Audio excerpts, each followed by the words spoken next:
Assalamu alaikum wa rahmatullahi wa barakatuh. Jama'a barkanmu da saduwa, barkanmu da sake kasancewa da ku a wani sabon shiri.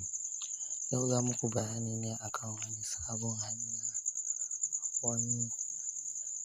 hanya wanda za ka ba wa abokinka ko budurwanka ko ‘yar uwarka ko wani dai naka mamaki, yanda za ka ba wa abokinka mamaki ta wajen amfani da lambar wayanka.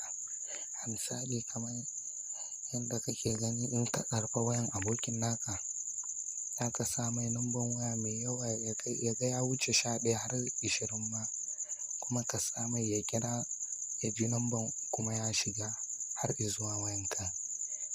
Domin kallon wannan yadda za ta kasance, ku biyo mu a cikin wannan shirin.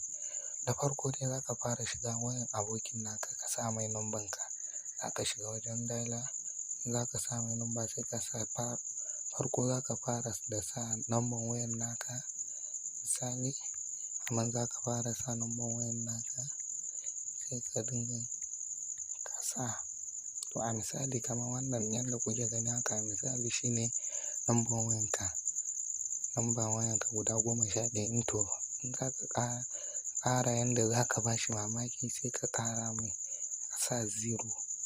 Za ka sa 0 a fari a bayan kafin ka fara sa duk wasu lamba. In ka sa 0 sai ka sa 999. Kun gani yanzu zai nuna ma wannan lambar wayan yana da yawa.